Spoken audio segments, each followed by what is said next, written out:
The sixth episode of Marvel's What If is definitely a safer episode if you compare it to the likes of the zombies, for example.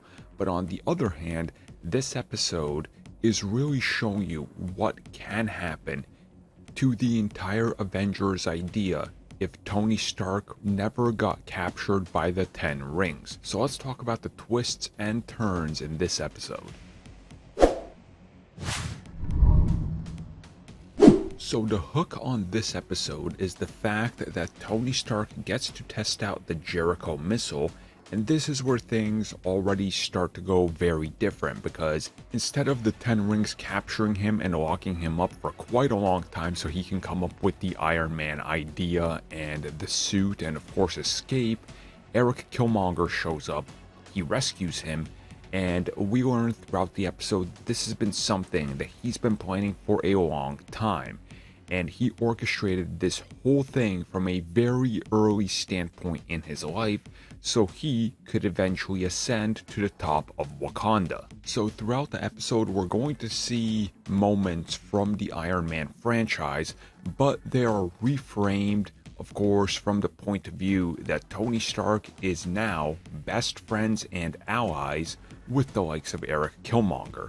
Killmonger reveals to him one of his ultimate ideas while he was at MIT, and this would be to create drones. Tony Stark is of course all about this because, you know, Tony Stark, he's got the money, he's got the brains, why not do it?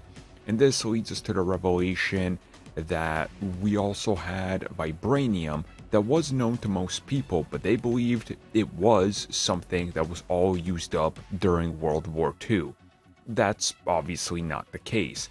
Killmonger knows where to get more.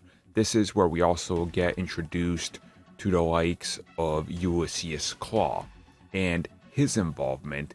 And again, we're seeing how everything was pre-orchestrated by Eric Killmonger.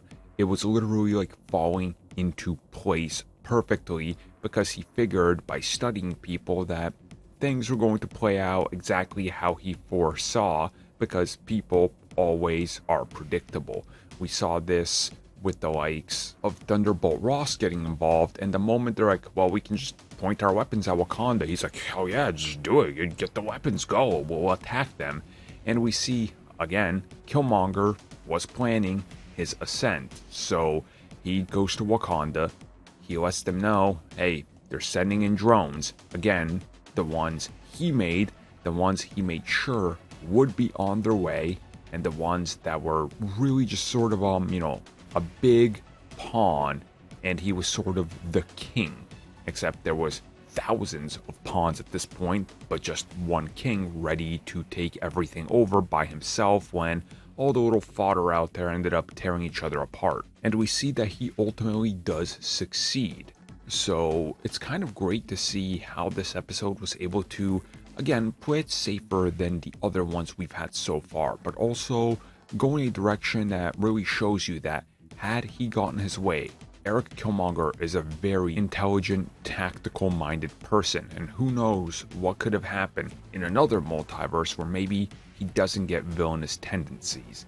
But overall, yeah, this episode has some very interesting twists on Iron Man and what was happening with him, and of course Wakanda's involvement with everything. So of course our audio commentary for this episode will be up later today, so if you guys are interested in joining us for that, make sure you check it out. And this of course includes all the other Marvel Studios films, and of course all the other audio commentaries on top of over 145 now audio commentaries in total.